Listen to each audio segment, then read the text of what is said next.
হজরত মুহাম্মদ সাল্লাল্লাহু আলাইহি ওয়াসাল্লামের যুগে আরবে ফাদাক নামে একটি গ্রাম ছিল। সেই গ্রামে রোকানা নামে একজন পালোয়ান বসবাস করত। সে ছিল বিশাল দেহের অধিকারী। তখনকার সময়ে রোকানা ছিল সবচাইতে বেশি শক্তিশালী পালোয়ান, কেননা কুস্তিতে কেউ তার সাথে পেরে উঠত না, সবাই তার কাছে পরাজিত হতো। তখনকার সময়ে আরবের সবচাইতে শক্তিশালী ব্যক্তি হিসাবে রোকানাকে সবাই গণ্য করত। একদিন রোকানা তার গ্রামের লোকজনদের সাথে কুস্তির ব্যাপারে কী যেন একটা আলাপ করছিল। ঠিক সেই সময় সেখানে একজন ব্যক্তি এসে সকলকে উদ্দেশ্য করে বলল, তোমরা কি জানো মক্কায় একজন নবী এসেছেন যার নাম মুহাম্মদ সাল্লাল্লাহু আলাইহি ওয়াসাল্লাম, এবং তিনি আল্লাহর প্রেরিত একজন রাসূল, এবং তার উপর আসমানি কিতাব কোরআন নাজিল হয়েছে, এবং তার কথা শুনে সবাই দলে দলে ইসলাম ধর্ম গ্রহণ করছে। তিনি নাকি অনেক জাদুও জানেন। তখন তার কথা শুনে লোকেরা বলল, বলো কি, তাহলে তো নিশ্চয়ই একবার তার সাথে দেখা করা উচিত। কিছুক্ষণ পর রোকানা তাদেরকে বলল, যদি তিনি সত্যিই আল্লাহর প্রেরিত রাসূল হয় তাহলে তো অবশ্যই আমাকে তার সাথে কুস্তি লড়তে হবে এবং তাকে সেই কুস্তিতে পরাজিত করতে হবে। এই বলে রোকানা পালোয়ান সোজা তার বাড়িতে চলে গেল। রোকানার একজন পুত্র সন্তান ছিল যার নাম ছিল ইয়াজিদ। সেও তার বাবার মতো অনেক শক্তিশালী একজন পালোয়ান ছিল, এবং সেও তার বাবার মতো কখনো কোনো কুস্তি লড়াই হারেনি। রোকানা তার ছেলেকে বলল, আমি লোকদের মুখে শুনলাম মক্কায় মুহাম্মদ সাল্লাল্লাহু আলাইহি ওয়াসাল্লাম নামে একজন আছে, সে নাকি অনেক বড় একজন জাদুকর।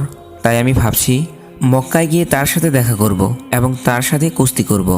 রোকানার মুখে এমন কথা শুনে রোকানার ছেলে ইয়াজিদ বলল, বাবা, আমিও তোমার সাথে মক্কায় যাব, আমিও দেখতে চাই তিনি আসলে কে। অতঃপর একদিন রোকানা এবং তার ছেলে ইয়াজিদ মুহাম্মদ সাল্লাল্লাহু আলাইহি ওয়াসাল্লামের সাথে দেখা করার জন্য মক্কার উদ্দেশ্যে রওনা করলেন। ফলে বেশ কয়েকদিন পথ চলে মরুভূমির বিশাল পথ পাড়ি দিয়ে তারা মক্কায় গিয়ে পৌঁছালো। মক্কায় পৌঁছানোর পর রোকানা দেখতে পেল তার মনের ভিতরে কেমন যেন এক অন্যরকম শান্তি অনুভূত হচ্ছে। আর খেয়াল করে দেখল যে মক্কার লোকেদের চেহারার মধ্যে কেমন যেন একটা নূর চমকাচ্ছে, কারণ এখানে সব কিছুই আল্লাহর রহমতে প্রতিষ্ঠিত ছিল। মক্কার এমন পরিবেশ দেখে রোকানা তার ছেলেকে বলল, বাবা ইয়াজিদ, আমার মনে হয় এখানে বিশেষ কিছু আছে, কেননা আমি নিজের মধ্যে কেমন জানি এক অন্যরকম শান্তি অনুভব করছি, এবং এখানকার মানুষজন কেমন যেন নূরের আলোয় আলোকিত হয়ে আছে, যা আমি আগে কখনো দেখিনি। বাবার মুখে এমন কথা শুনে ইয়াজিদ বলল, হে আমার পিতা, আপনার যেমন মনে হচ্ছে আমারও ঠিক তেমনই মনে হচ্ছে। আমিও নিজের মধ্যে কেমন জানি এক অন্যরকম শান্তি অনুভব করছি, এবং এত সুন্দর শান্তির পরিবেশ এর আগে আমি কখনো দেখিনি। এক স্থানে তারা কিছু লোকজনকে দেখতে পেল, তাই তারা দুজন সেখানে গেল এবং রোকানা তাদেরকে জিজ্ঞাসা করল, আচ্ছা, তোমরা কি বলতে পারো মুহাম্মদ সাল্লাল্লাহু আলাইহি ওয়াসাল্লামকে কোথায় গেলে পাওয়া যাবে? তখন লোকেরা বলল, আপনারা কারা এবং কোথা থেকে এসেছেন? তখন রোকানা বলল, আমি একজন কুস্তিগীর, আর আমার নাম রোকানা, আমরা ফাদাক গ্রামের বাসিন্দা। তখন লোকেরা বলল, মুহাম্মদ সাল্লাল্লাহু আলাইহি ওয়াসাল্লাম আমাদের নবী এবং তিনি আল্লাহর প্রেরিত রাসূল, এখন তিনি মসজিদে আছেন।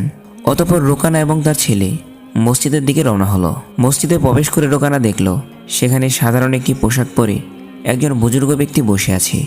তার মুখে ছিল হৃদয়স্পর্শী হাসি, যেন তিনি সবাইকে স্বাগত জানাচ্ছে। তখন রোকানা দেখে চিনে ফেলল যে ইনি সেই ব্যক্তি যার কথা সবার মুখে মুখে শোনা যাচ্ছে। তারপর রোকানা রাসূল সাল্লাল্লাহু আলাইহি ওয়াসাল্লামের নিকটে গেল এবং তাকে সালাম দিল এবং বললেন, হে মুহাম্মদ, তুমি কি সেই ব্যক্তি যার নাম আমি লোকের মুখে শুনেছি? তুমি নাকি আল্লাহর প্রেরিত রাসূল? তখন মুহাম্মদ সাল্লাল্লাহু আলাইহি ওয়াসাল্লাম বললেন, হ্যাঁ, তুমি ঠিকই শুনেছ, কিন্তু তুমি কে এবং কোথা থেকে এসেছো? তখন রোকানা বলল, আমি সেই অনেক দূর থেকে আপনার খোঁজে এখানে এসেছি। আমার নাম রোকানা, আমি একজন অনেক বড় পালোয়ান। পুরো পৃথিবীতে আমার থেকে শক্তিধর পালোয়ান আর কেউ নেই। আমি আজ পর্যন্ত কোনো কুস্তিতে হারিনি। তখন রাসূল পাক সাল্লাল্লাহু আলাইহি ওয়াসাল্লাম খুবই ভদ্রতার সাথে রোকানাকে বললেন, ওয়ালাইকুম আসসালাম, তুমি বসো, তোমার সাথে আমার অনেক কথা আছে। তখন রাসূল সাল্লাল্লাহু আলাইহি ওয়াসাল্লামের কথা শুনে রোকানা তখন ভাবতে লাগলো, উনি আবার আমার সাথে কিসের কথা বলবেন। তখন নবী করিম সাল্লাল্লাহু আলাইহি ওয়াসাল্লামকে আল্লাহ রাব্বুল আলামিন যে দাওয়াতি কাজ দিয়ে দুনিয়াতে পাঠিয়েছেন সেই ইসলামের দাওয়াত দিয়ে রোকানাকে বললেন, হে রোকানা, তুমি আল্লাহকে ভয় করো। তোমার শরীরে এত শক্তি যিনি দিয়েছেন, তোমাকে এত বড় পালোয়ান যে বানিয়েছেন, সেই মহান আল্লাহর কাছে নিজেকে আত্মসমর্পণ করো। সেই মহান স্রষ্টার প্রতি ঈমান আনো এবং আমাকে আল্লাহর প্রেরিত রাসূল হিসেবে স্বীকার করে নাও। তখন রোকানা রাসূল সাল্লাল্লাহু আলাইহি ওয়াসাল্লামকে বলল, হে মুহাম্মদ, তুমি এসব কি বলছো? আমি তো এসেছি তোমার সাথে কুস্তি লড়ার জন্য, কারণ আমি শুনেছি তুমি নাকি আল্লাহর প্রেরিত রাসূল, তুমি নাকি অনেক জাদু জানো। তাই তোমার এত ক্ষমতার কথা শুনে আমি তোমার সাথে কুস্তি লড়ার জন্য এসেছি। আর তুমি কি না আমাকে বলছো ইসলাম গ্রহণ করতে? তখন দয়াল নবী রাসূল সাল্লাল্লাহু আলাইহি ওয়াসাল্লাম রোকানাকে বললেন, হে রোকানা, তুমি আমার সাথে কুস্তি লড়তে চাও, কিন্তু আমি তো কুস্তি লড়ি না, এসব তো আমার কাজ না, এসব তো পালোয়ানদের কাজ। তখন রোকানা রাসূল সাল্লাল্লাহু আলাইহি ওয়াসাল্লামকে বলল, হে মুহাম্মদ সাল্লাল্লাহু আলাইহি ওয়াসাল্লাম, আমি তো এত অজুহাত শুনতে চাই না। আমি শুনেছি তোমার নাকি অনেক ক্ষমতা, তুমি নাকি অনেক জাদুবিদ্যাও জানো, তুমি তো আল্লাহর রাসূল, তাহলে তোমার ক্ষমতা দিয়ে তুমি আমাকে কুস্তিতে হারিয়ে দেখাও। তখন দয়াল নবী রাসূল সাল্লাল্লাহু আলাইহি ওয়াসাল্লাম বললেন, হে রোকানা, তুমি যেহেতু এত জোরাজুরি করছো, তাই আমি একটি শর্তে তোমার সাথে কুস্তি করতে রাজি আছি। তখন দয়াল নবী মায়ার নবী রাসূল সাল্লাল্লাহু আলাইহি ওয়াসাল্লাম বললেন, হে রোকানা, তুমি যদি আমার সাথে কুস্তি লড়ার পর হেরে যাও, তাহলে তোমাকে ইসলাম ধর্ম গ্রহণ করতে হবে, আর আমাকে আল্লাহর প্রেরিত রাসূল হিসাবে মেনে নিতে হবে। এরপর রোকানা ভাবতে লাগলো, এই সামান্য হুজুর আমাকে হারাবে, যার আমার মতো শক্তি নেই, আমার মতো লম্বা চওড়া দেহও নেই, আমি একজন পৃথিবীর শ্রেষ্ঠ পালোয়ান, আজ পর্যন্ত আমাকে কেউ হারাতে পারেনি। আর মোহাম্মদ সামান্য একজন হুজুর, সে কোনো পালোয়ান নয়, সে কিভাবে আমাকে হারাবে? সে তো আমার সামনে 1 মিনিটও টিকতে পারবে কিনা সন্দেহ। এইভাবে রোকানা রাসূলুল্লাহ সাল্লাল্লাহু আলাইহি ওয়াসাল্লামকে তুচ্ছ-তাচ্ছিল্য করে গণ্য করল। অতঃপর রোকানা রাসূলুল্লাহ সাল্লাল্লাহু আলাইহি ওয়াসাল্লামকে বলল, হে মুহাম্মদ, ঠিক আছে, আমি তোমার শর্তে রাজি। তুমি আমাকে হারাতে পারলে আমি তোমাকে আল্লাহর নবী হিসেবে মেনে নেব এবং আল্লাহর প্রতি ঈমান এনে ইসলাম ধর্ম গ্রহণ করে নেব। এরপর যথারীতি লড়াইয়ের জন্য এক বিশাল ময়দানে আয়োজন করা হলো এবং সেই লড়াই দেখার জন্য সবাই প্রস্তুতি নিতে লাগলো এবং মক্কা থেকে দূর দূরান্ত থেকে মানুষ আসতে লাগলো রাসূল সাল্লাল্লাহু আলাইহি ওয়াসাল্লাম এবং পৃথিবীর শ্রেষ্ঠ পালোয়ান রোকানার লড়াই দেখার জন্য। অতঃপর নির্ধারিত সময় অনুযায়ী লড়াই শুরু হলো। একে একে রাসূল সাল্লাল্লাহু আলাইহি ওয়াসাল্লাম এবং রোকানা কুস্তির ময়দানে হাজির হলো। এরপর দুজনের মধ্যে লড়াই শুরু হয়ে গেল। রোকানা যেই রাসূলুল্লাহ সাল্লাল্লাহু আলাইহি ওয়াসাল্লামের সাথে লড়াই করার জন্য তেড়ে আসলো, তখন রাসূল পাক সাল্লাল্লাহু আলাইহি ওয়াসাল্লাম খুব সহজেই রোকানাকে উপরে তুলে একটি আছাড় দিল। এক আছাড় খেয়ে রোকানা মাটিতে লুটিয়ে পড়ে এবং সে তার অনেকটা শক্তি হারিয়ে ফেলে। এরপর রাসূলুল্লাহ সাল্লাল্লাহু আলাইহি ওয়াসাল্লাম বললেন, হে রোকানা, তুমি হেরে গেছো, এখনও কি তুমি আমার সাথে লড়াই করবে? হে রোকানা, তুমি ইসলাম গ্রহণ করে নাও এবং আমাকে নবী হিসাবে মেনে নাও এবং নিজের পরাজয়ও মেনে নাও। তখন রোকানা বলল, হে মুহাম্মদ, তুমি আমাকে আরেকটু সুযোগ দাও, এবার আমি তোমায় হারিয়ে ছাড়ব। তখন আমার দয়ার নবী মায়ার নবী মুহাম্মদ সাল্লাল্লাহু আলাইহি ওয়াসাল্লাম বললেন, ঠিক আছে রোকানা, আমি তোমাকে আরেকবার সুযোগ দিলাম, কিন্তু এরপর তোমাকে পরাজয় মেনে নিতে হবে এবং আমাকে নবী হিসাবে গণ্য করতে হবে এবং ইসলাম ধর্ম গ্রহণ করতে হবে। এই বলে দয়াল নবী পালোয়ানকে আরও একটু সুযোগ দিলেন। এরপর আবার লড়াই শুরু হয়ে গেল। এবার রোকানা তেড়ে আসে রাসূলুল্লাহ সাল্লাল্লাহু আলাইহি ওয়াসাল্লামকে আঘাত করার জন্য এবং আবারও আগের মতো রাসূলুল্লাহ সাল্লাল্লাহু আলাইহি ওয়াসাল্লাম রোকানাকে উপরে তুলে আবারও একটি আছাড় দেয়।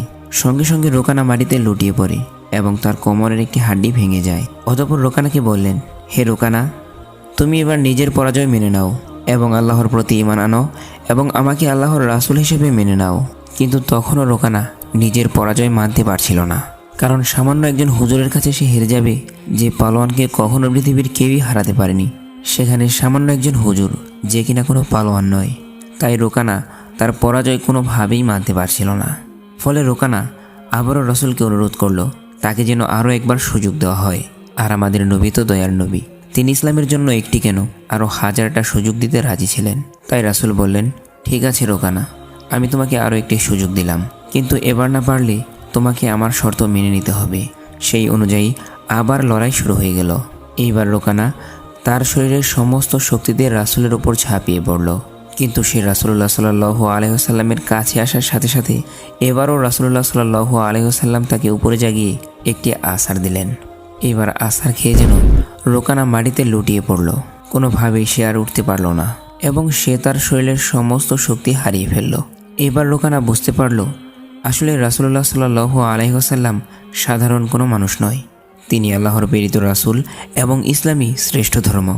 অতঃপর রোকানা রাসূলুল্লাহ সাল্লাল্লাহু আলাইহি ওয়াসাল্লামকে বলল, হে আল্লাহর নবী, আমি বুঝতে পারছি সত্যিই আপনি আল্লাহর প্রেরিত একজন রাসূল আর আপনার ধর্মই শ্রেষ্ঠ ধর্ম। আমি আপনাকে নবী হিসেবে স্বীকার করছি এবং মহান আল্লাহর প্রতি ঈমান আনছি। তখন মুহাম্মদ সাল্লাল্লাহু আলাইহি ওয়াসাল্লাম বললেন, এবার বুঝলে তো, আসলে আমরা কেউ কখনো এত শক্তিশালী নই। আল্লাহর ইচ্ছায় আজ আমি তোমাকে হারাতে পেরেছি, আর আল্লাহর ইচ্ছায় তুমি আজ এত বড় পালোয়ান হতে পেরেছো। আল্লাহ যদি না চাইতেন তাহলে আমি কখনোই তোমাকে হারাতে পারতাম না। আজ আমাকে আল্লাহ এত শক্তি দিয়েছেন, তাই তো আজ তুমি আমার মতো সামান্য একজন হুজুরের কাছে পরাজিত হয়েছ। রাসূল সাল্লাল্লাহু আলাইহি ওয়াসাল্লামের কথা শুনে রুকানা তখন ইসলাম ধর্ম গ্রহণ করে নিল। এই ঘটনা রাসূলুল্লাহ সাল্লাল্লাহু আলাইহি ওয়াসাল্লামের মহত্ব এবং মুজিজার জীবন্ত একটি প্রমাণ ছিল। অতঃপর রুকানা যখন হুজুর সাল্লাল্লাহু আলাইহি ওয়াসাল্লামের হাতে আত্মসমর্পণ করলেন এবং ইসলাম ধর্ম গ্রহণ করে নিলেন, তখন তার ছেলে ইয়াজিদ, যে নাম করা একজন কুস্তিগীর ছিল, সে নিজের বাবার এই পরাজয় মেনে নিতে প্রস্তুত ছিল না। তার মনে গভীর এক আত্মবিশ্বাস ছিল যা রাসূল সাল্লাল্লাহু আলাইহি ওয়াসাল্লামকে চ্যালেঞ্জ করতে বাধ্য করেছিল। ইয়াজিদ তার যৌবনের উচ্ছ্বাস এবং তার বাবার পরাজয়ের কারণে রাসূল সাল্লাল্লাহু আলাইহি ওয়াসাল্লামের সামনে দাঁড়িয়ে বলল, হে মুহাম্মদ, আপনি আমার বাবাকে কুস্তিতে হারিয়ে আপনি প্রমাণ করে দিলেন যে আপনি একজন অসাধারণ একজন মানুষ, কিন্তু আমি এখনও আপনার ক্ষমতা বিচার করতে পারিনি। আপনি কি আমার সাথে কুস্তি লড়বেন? হুজুরে পাক সাল্লাল্লাহু আলাইহি ওয়াসাল্লাম তখন ইয়াজিদের চোখের দিকে তাকিয়ে তার চ্যালেঞ্জকে গ্রহণ করে নিলেন, কারণ তিনি জানতেন যে ইয়াজিদের মনে এখনও সন্দেহ রয়েছে, তার জন্য ঈমানের আলোর প্রয়োজন। তখন ইয়াজিদ নিজেকে এই লড়াইয়ের জন্য প্রস্তুত করল, কারণ সে নিজেও তার বাবার মতো শক্তিশালী ছিল, সে কখনও কারো সাথে পরাজিত হয়নি। তখন ইয়াজিদ মনে মনে ভাবল যে সে রাসূলুল্লাহ সাল্লাল্লাহু আলাইহি ওয়াসাল্লামকে হারিয়ে তার বাবার হারার প্রতিশোধ নেবে আর তার বংশের মাথা এবং গর্ব উঁচু করে দেবে। এরপর যখন কুস্তি শুরু হয়, তখন ইয়াজিদ তার শরীরের সমস্ত শক্তি দিয়ে রাসূল পাক সাল্লাল্লাহু আলাইহি ওয়াসাল্লামের উপর হামলা করে। তখন রাসূল পাক সাল্লাল্লাহু আলাইহি ওয়াসাল্লাম তার প্রতিটি আঘাতকে প্রতিহত করে দিলেন। এটা দেখে ইয়াজিদ অবাক হয়ে গেল, সে বিশ্বাস করতে পারছিল না। এরপর রাসূল সাল্লাল্লাহু আলাইহি ওয়াসাল্লাম তার মহত্বের জন্য তাকে একবার সুযোগ দিল যেন সে তার পুরো শক্তি প্রয়োগ করে নেয়। এরপর আবারও দ্রুত গতিতে রাসূল ইয়াজিদকে মাটিতে ছুঁড়ে ফেলে দিলেন। ইয়াজিদের পিঠ মাটির সাথে এমন জোরে ধাক্কা খেল যেন তার মনে হলো যে তার পিঠের হাড্ডিগুলো ভেঙে গিয়েছে। ইয়াজিদ আবার ওঠার চেষ্টা করলো, কিন্তু তার পা আর উঠছিল না। তিনি হুজুরের দিকে চেয়ে দেখল যে তার মুখে এক প্রশান্তির হাসি ছিল। অতঃপর রাসূল সাল্লাল্লাহু আলাইহি ওয়াসাল্লাম ইয়াজিদের হাত ধরে তাকে উঠিয়ে বললেন, হে ইয়াজিদ, তুমি একজন সাহসী যুবক, কিন্তু মনে রাখবে প্রকৃত ক্ষমতা আল্লাহ রাব্বুল আলামিনের হাতেই রয়েছে। আজ তুমি নিজের চোখেই দেখে নিয়েছো যে আল্লাহ রাব্বুল আলামিন তার নবীকে কতটা শক্তি দান করেছেন। এখনও কি তোমার মনে কোনো সন্দেহ বাকি আছে? এমন কথা শুনে ইয়াজিদের চোখ থেকে পানি পড়তে লাগলো। সে হুজুরের সামনে আত্মসমর্পণ করে বলল, হে আল্লাহর রাসূল, আমি আজ আমার জীবনের সবচাইতে বড় শিক্ষা পেয়েছি। আমি সাক্ষ্য দিচ্ছি যে আল্লাহ ছাড়া আর কোনো মাবুদ নেই এবং হযরত মুহাম্মদ সাল্লাল্লাহু আলাইহি ওয়াসাল্লাম আল্লাহ তাআলার বান্দা ও রাসূল। হে প্রিয় দর্শক, তারপর রুকানা এবং ইয়াজিদের ইসলাম ধর্ম গ্রহণের বিষয়টি সারা আরব জুড়ে ছড়িয়ে পড়ল। এই ঘটনার কয়েকদিন পর একদা মদিনার একজন বেধর্মী যুবক প্রিয় নবী হযরত মুহাম্মদ সাল্লাল্লাহু আলাইহি ওয়াসাল্লামকে অপমান এবং অপদস্থ করার মন মানসিকতা নিয়ে রাসূল সাল্লাল্লাহু আলাইহি ওয়াসাল্লামের সামনে হাজির হলো। হে মুহাম্মদ, আপনি দাবি করেছেন যে আপনি আল্লাহর পক্ষ থেকে একজন নবী এবং প্রেরিত রাসূল, এবং আপনার কাছে নাকি আল্লাহর পক্ষ থেকে ওহী অর্থাৎ আল্লাহর বার্তা আসে। আপনি যদি আপনার দাবিতে সত্যি হন তাহলে এমন একটা কিছু করে দেখান যা কোনো সাধারণ মানুষের পক্ষে করা সম্ভব নয়। যুবকের মুখে এমন কথা শুনে রাসূল সাল্লাল্লাহু আলাইহি ওয়াসাল্লাম বললেন, ঠিক আছে, কি দেখতে চাও তুমি বলো। তখন সেই যুবকটি দূরের একটি গাছকে দেখিয়ে বলল, দেখি, এক মুহূর্তে হাতের কোনো স্পর্শ ছাড়া আপনি এই গাছটিকে এখানে হাজির করে দেখান তো। তখন রাসূল সাল্লাল্লাহু আলাইহি ওয়াসাল্লাম মুচকি হেসে বললেন, আমি তোমাকে কিছুই বলবো না, তুমি একবার গাছটির কাছে যাও এবং কাছে গিয়ে বলো যে আল্লাহর রাসূল নবী সাল্লাল্লাহু আলাইহি ওয়াসাল্লাম তোমাকে ডাকছেন। অতঃপর সেই যুবকটি গাছটির কাছে গিয়ে বলল, হে গাছ, তোমাকে আল্লাহর প্রেরিত রাসূল ডাকছেন। যুবকটি এই কথা বলার সাথে সাথেই গাছটি কম্পন করতে আরম্ভ করে দিল এবং মাটির সাথে তার সম্পর্ক ছিন্ন করে দিয়ে লাফিয়ে লাফিয়ে তিনি রাসূল সাল্লাল্লাহু আলাইহি ওয়াসাল্লামের কাছে চলে আসলেন। গাছের এই অবস্থা দেখে সেই যুবকটি অবাক হয়ে বলল, আপনি নিশ্চয়ই কোনো জাদুকর।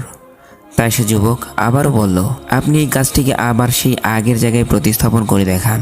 তখন নবীজি রাসূল সাল্লাল্লাহু আলাইহি ওয়াসাল্লাম সেই গাছটিকে বললেন, হে গাছ, যাও, তুমি তোমার নিজের স্থানে ফিরে যাও। সাথে সাথে সেই গাছটি আবার তার পূর্বের স্থানে ফিরে গেল। সুবহানাল্লাহ।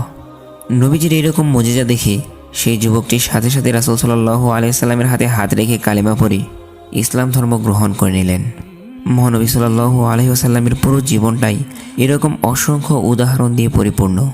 আমরা জন্মসূত্রে যারা মুসলিম, রাসূলের পথ সঠিকভাবে অনুসরণ করতে পারলে পৃথিবীর অনেক কিছুই বদলে যেত। আল্লাহ আমাদের সবাইকে রাসূল সাল্লাল্লাহু আলাইহি ওয়াসাল্লামের রেখে যাওয়া শিক্ষাগুলোকে আমাদের জীবনে স্থাপন করার মতো তৌফিক দান করুন, আমিন।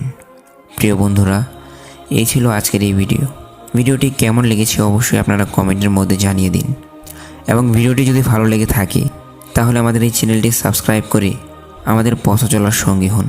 আগামীতে ইসলামের আরও অনেক কাহিনী নিয়ে আপনাদের সাথে হাজির হব। আজকের মতো বিদায় নিচ্ছি। সকলেই ভালো থাকেন, সুস্থ থাকেন। আল্লাহ হাফেজ।